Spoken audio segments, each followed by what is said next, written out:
ఇంకెన్నాళ్ళు రెంటింట్లో ఉంటాం? సొంత ఇంటి కలను నెరవేర్చుకుందాం. Suman TV biggest property expo October 18th, 19th HSCC Novotel Hyderabad. ఇప్పుడే ఫ్రీ ఎంట్రీ కోసం కాల్ చేయండి.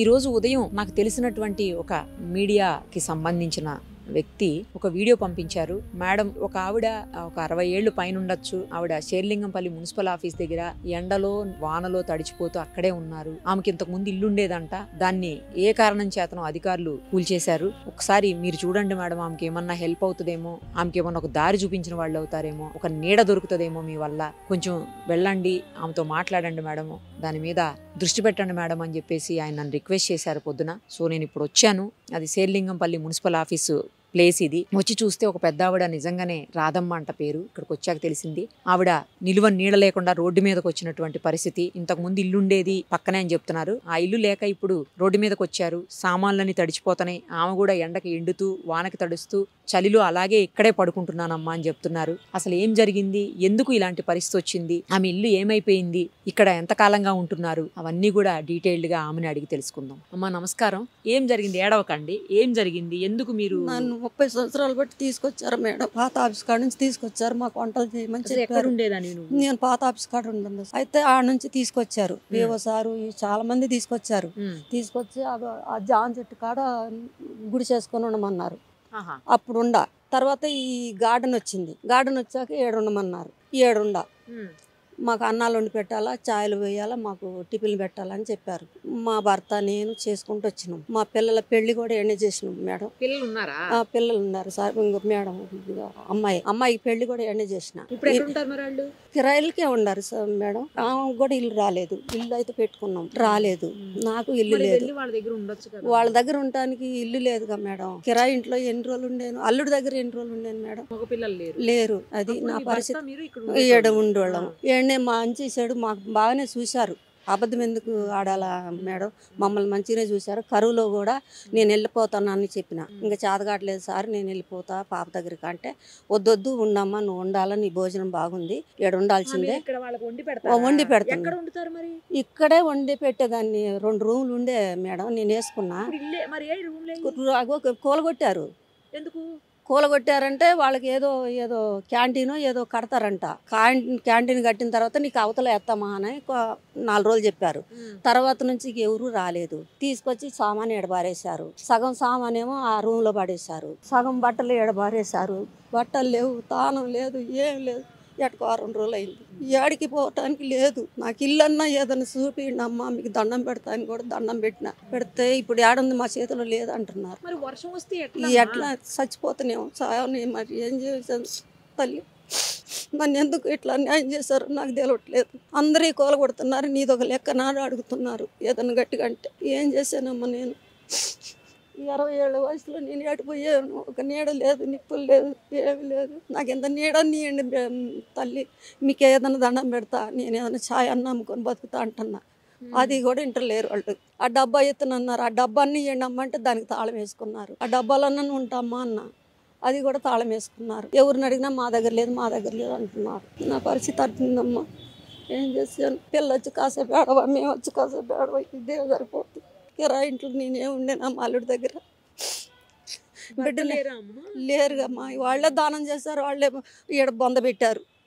నన్ను కూడా అట్నే పెడతారనుకున్నా. నన్ను ఎంత అన్యాయం చేశారని నేను అనుకోలేదు. అందరు ఇప్పుడు చేశారు. అప్పుడే వయసులో ఉన్నప్పుడు బాగానే తిన్నారు, మంచిగా చేశారు మేడం. డబ్బులన్నీ ఎగ్గొట్టారు నాకు. ఇప్పుడు సంపాదించుకోలేదని అడుగుతున్నారు. ఏం సంపాదించారు మేడం? ఒక్కొక్కళ్ళు 80 ఏళ్ళు, 90 ఏళ్ళు, 70 ఏళ్ళు ఇట్ట తిన్నారు. ఇత్తం అనుకుంటా. వాళ్ళు లేరు. ఇప్పుడు కొత్త వాళ్ళు వచ్చారు. మాకేం తెలుసు ఎవరికి పెట్టినో అని అంటున్నారు. ఏం చేశాను మేడం నేను? నా పరిస్థితి ఇది. నాకు ఏదైనా ఇంత నీడని ఇస్తే. ఇప్పుడు కొత్తగా వచ్చారా మేడం, నాకు అసలు ఎవరు తెలవట్లేదు. పిఓ సార్కి తెలుసు మేడం. అందరూ పిఓ సార్, మున్సిపల్ ఆఫీస్ వాళ్ళకి పెట్టినా, మండల ఆఫీస్ వాళ్ళకి పెట్టినా, మండల ఆఫీస్ వాళ్ళు అయితే 1 రూపాయి ఎగ్గొట్టలేదు మేడం. అబద్ధం ఎందుకు? వీళ్ళే వీళ్ళే సర్వనాశనం చేశారు నన్ను. నీకు ఏదైనా న్యాయం చేస్తామమ్మా, ఏదైనా న్యాయం చేస్తామమ్మా అని చెప్పారు. అప్పుడు దాకా నిన్నటి దాకా చెప్పారు, అది కూలగొట్టిన దాకా చెప్పారు. కూలగొట్టి యువతలకు వచ్చిన తర్వాత ఎవరు పట్టించుకోవట్లేరు. వారం అయింది ఏడకి వచ్చి నేను. మరి ఇప్పుడు స్నానం చేయటం ఏడుందమ్మా, తాను ఏడ చేసాను, చీకటి పడితే అక్కడ చెయ్యాలి, లేకపోతే లేదు ఆ సన్నీళ్ళు. ఈ వయసులో నేనేం చేశాను చెప్పండి. అదమ్మా అసలు చలికి ఇప్పుడు చలికాలం కూడా కదా, చలికాలం చలికి ఎట్లా వాన పడుతుంది? మొన్న వాన కొడితే మొత్తం తడిచిపోయినాయి మేడం. మొత్తుకుంటున్నా పోయి ఆ రవి ఎవరోనంట, ఏదో ఆయన పేరు రవి, ఆ వచ్చి ఏదో చేపిస్తాడంట. ఆ పిల్లగాడికి అప్పు చెప్పారు ఇవన్నీ ఆ రూమ్లో పెట్టమని. పెద్దవాని ఇబ్బంది పెట్టొద్దు, రోడ్డు మీద వేయొద్దు, తీసుకుపోయి ఆ రూమ్లో పెట్టంటే రూమ్లో పెట్టి సగం పెట్టిండు, సగం పెట్టలేదు. నా పరిస్థితి ఇది. ఎవరికి చెప్పుకున్నా ఎవరు వింటలేరమ్మా.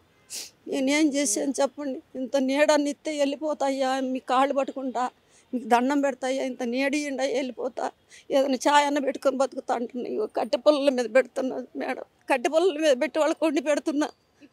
ఇప్పటికీ పెడుతున్నా మేడం, ఇప్పుడు పొద్దున కూడా పెట్టినా, ఇప్పుడే పిల్లలు వచ్చి కడుగుతుంది. నా పరిస్థితి అది మేడం. నేను ఇప్పటికీ వాళ్ళకి వండి పెడుతూనే ఉండా. వాళ్ళు నన్ను ఎంత కాదన్నా కానీ నేను వాళ్ళని కాదనుకోవట్లేదు.